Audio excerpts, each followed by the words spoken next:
And now we are recording. Welcome to discussion section 12 for this class. And we are going to discuss the method of least squares. Okay, so in lecture 35, you guys learned about the least squares regression, and we will explore more into it and implement it in R today. Okay, so for this worksheet, you will have received our script and an RMD template file and two CSV files. One is named discussion section 12 follow along, that's the R. So this is the R script with the example that we will go through today. So that's the R script. So make sure you understand that before you actually dive into the worksheet. And then you will also have this on CAT courses, these two CSV files that you need to import into R. And then make sure all these files you're saving are in the same directory. You can also set your own working directory as we have discussed before, so that there's no problems in importing the files. Okay. All right. So looking at the least squares regression. So you have a given data in the form of a data frame like X and Y's, and our goal is to find the values of these alpha and beta such that we minimize this thing. Okay. What is this thing? Anyone?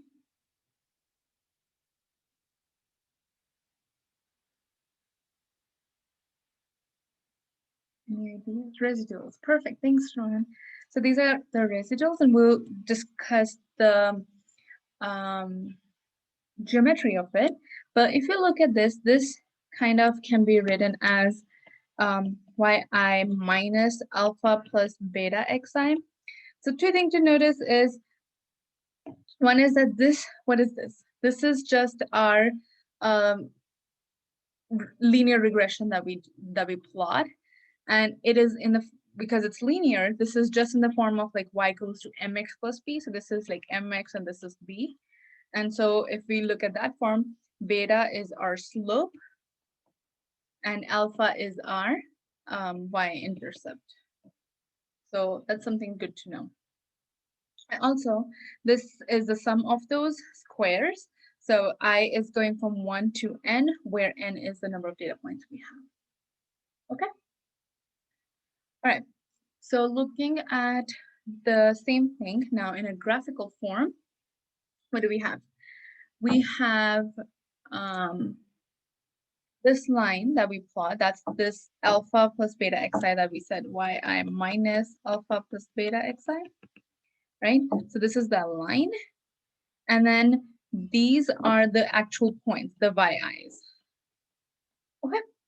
Now what this thing is looking at, these residuals, these things. So we wanna, this is what this is called the best fit line, right? So we wanna see that, is this line really a best fit or not? So we wanna minimize this squared error, and we want to, if this error is minimum, then we can say, oh, the model fits great. But if it's really huge, then we can say that this model is not really good. This model is not really working for us. Does that make sense? Yeah, that makes sense. Any questions so far? Yeah, absolutely. So this line is our best fit line. That's this alpha plus beta xi. And the slope of this line is this beta, and the y-intercept is alpha. Okay. Now we subtract these points, this line, the points on these line from the actual data, and what do we get? We get these. So then we square these little tiny lines and then find the sum of them. Okay. So when we find the sum of them, we want to minimize the sum. We want to have these alphas and betas such that it minimizes this sum. So if we have this sum is, the residual error is very little, then we can say, oh, our model fits our data pretty well. It's pretty good. But if the sum is really huge, then we can say, oh, our model is not pretty good. This line doesn't really fit our data the best way. We can probably do something else to fit the data, but this doesn't really fit our data. Does that make sense? Got it? Cool. Great. All right. So today what we're going to be working on is this temperature data set. Okay. And there are three main parts to it. We are going to make our own data set and perform linear regression on it. Okay. To perform the linear regression. And then we're going to perform the linear regression, and then we're going to analyze the results. Okay. So let's go to step one, making the data set. What are we doing?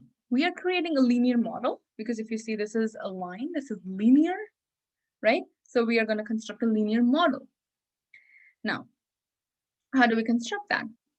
So we are taking some alpha and some beta, and as we know, alpha is the y-intercept, and beta is the slope of the linear model.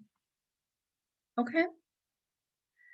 And then we are taking n to be 30 here, just a random 30, because we want to work with 30 data points. Okay? Then we create some noise. Okay? Because we want to see how our data is doing, how is the best fit line? Is it a best fit line? How is the linear regression model fitting our data? So we're just creating some noise for our data. So what do we do is we're going to generate some random numbers from the normal distribution. But to do that, we need some things, which is mu, which here we are taking as 0. The mean is 0, and the standard deviation sigma is 0.075. And then we create this noise function, which is just the random numbers from the normal distribution with, and these are 30 numbers, and as we specified as 30, with mu as 0 and sigma as the sigma 0.075. Okay. Okay. Now we go and generate our data. Okay. Let's generate a data. So what we want is a data frame, which has to be in the form of X and Y. Okay. So to create this X variable, what do we do is we created this low temp variable, which I specified I want is 100, and a high temp variable, which I want is 400. Why did I do that? Now, what I want is I want 30 uniform numbers between 100 and 400. So to do that, I just specified these, and then I'm going to run random uniform numbers, and I want 30 of them from 100 because low temp is 100, and then high temp, which is 400. Does that make sense? Just the X part. Does that make sense so far? Yeah, perfect. Thanks for confirming it. All right, then this Y is, as we discussed, this alpha plus this beta times X, and X is this. Now that will just create a perfect line, right? But we want to see what's happening. So we add our noise that we just created here. Okay, so we add that noise, and now we have X and Y. Now the next step should be to make a data frame for those, because every time you want to create a model in R, we need a data frame format. Okay, so we store these values in a data frame, and we call this data frame here is reaction times. And it's always a good idea to name your data frame something similar to the topic you're working with. So whatever your problem says, it's good to identify what you're doing.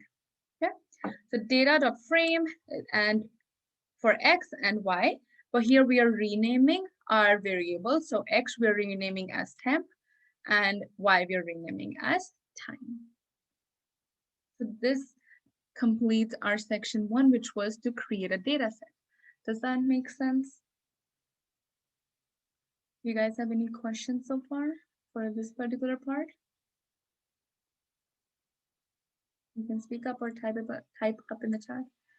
What is, okay, so our UNIF is just generating random numbers from uniform distribution. Okay, like our norm was generating random numbers from normal distribution. This is just generating from uniform distribution. Okay, what does the noise function do? Okay, so noise is just adding some noise to our data. It's just some numbers, random numbers, because what we are doing is here we are generating our own data. It's not like a real life data that we actually collected from somewhere, right? They're just trying to generate our own data. So what we're doing is if we have alpha and beta x, it's just going to create this line, right? If we plot that alpha plus beta x, it would just create this line. But what we're trying to do is, yes, we want to fit that line, but we want some actual real data to be here and there. And see if we fit the line, how well does it fit a random, how well does the line fit this random data set? So we added some noise noise function to our data. So our data looks kind of here and there. And you'll see if you plot that data, you'll see it's kind of all over. No problem. Okay. So now that we have our data set ready, let's perform the linear regression. So to do the linear regression, we use this LM function, which is for the linear model. And basically you can do many machine learning algorithms in R, mostly using one step. And then here we mention the time tilde temp. Now time was our y variable. So that means the LM, the syntax is y tilde x. So whatever your y variable is called and whatever your x variable is called. And then you also mention the data that you're working with, like where are these variables coming from, is this data reaction times. Okay. And then we are saving this model into this linear model. So we are just like we rename a variable or give a name to a variable. Similarly, we are here giving name to our model, and I just called it linear model, right? You can call it something else. It doesn't matter. Okay. Maybe you can call it model 1 because it will be your first model to make. Okay. All right. Now that we all performed that, that's how simple it is to perform the linear regression model in R. Okay, so now that we perform the linear regression, we move up to step 3 to analyze this model. Okay, so how good it fit.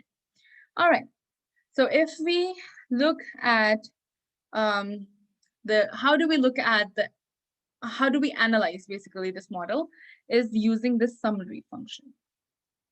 So we are printing the summary here of what?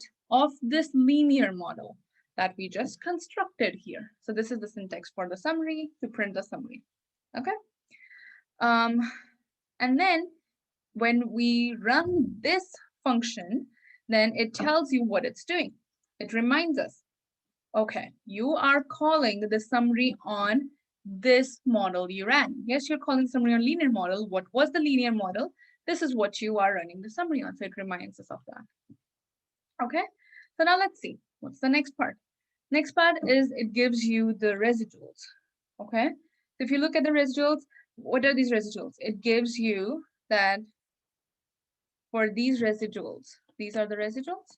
So for these, what is the minimum value? What is the maximum value? What is the median for that? What is the first quantile? What is the third quantile? And these kind of statistics for the residuals, which can be used or not used, depending on you and what you're trying to do, what problem you're trying to solve. Okay. Then next, it gives us the coefficients.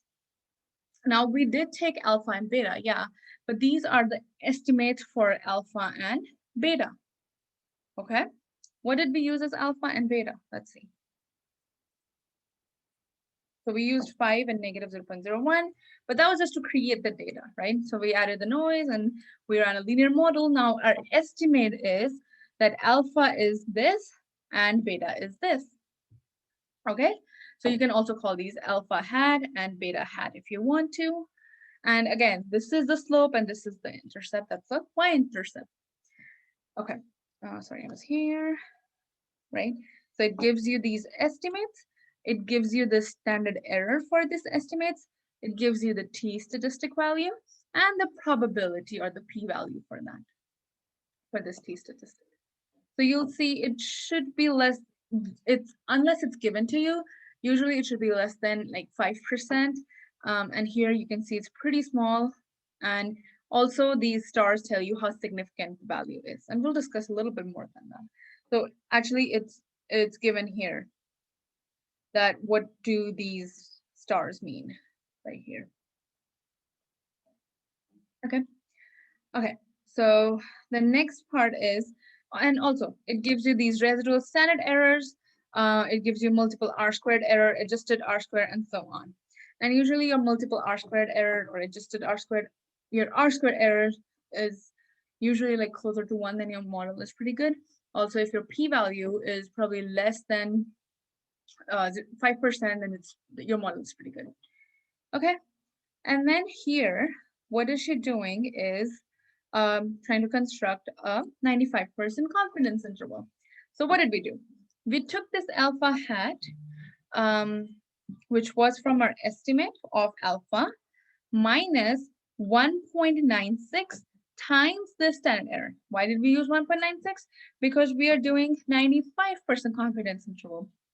If you don't remember why, go to lecture 38 and try to find out why we particularly use 1.96. But since we're calculating 95% confidence interval, we get 1.96 times this standard error. So since we're creating a confidence interval, it will have a left point and the right point. Left we create by subtracting this amount, and right we create by adding that amount. Similarly, we can create a 95% confidence interval for beta or the slope. So we take the estimate minus 1.96 times the standard error for the beta, comma, we again take the estimate and add 1.96 times the standard error for beta. A lot of words, but does that make sense? What is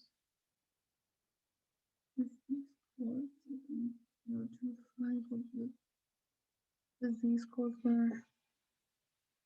Yes, you are almost there, Brandon. Okay. What else? What else I was gonna say? Yes. Other thing I was gonna say was this, that here, if you look at the p-value is pretty small. It's less than 0.05. So our model here at this question, our model did pretty good. Our model fit our data pretty good. Okay. So, and also these 3 stars tell us that it's a really exceptionally good model. Okay. And also we can tell this by this R-squared that it's really close to 1, so it did pretty well. Okay. All right. So now you have to do the worksheet 12, which is your last worksheet for the semester. And you are given the R script, which goes through this example we just did. And you are given RMD template, and you are also given those 2 CSV files. So make sure you complete the worksheet by tonight and submit an HTML file on CAT courses by 11:59 p.m. tonight. Okay. And I'm gonna stop sharing now. All right.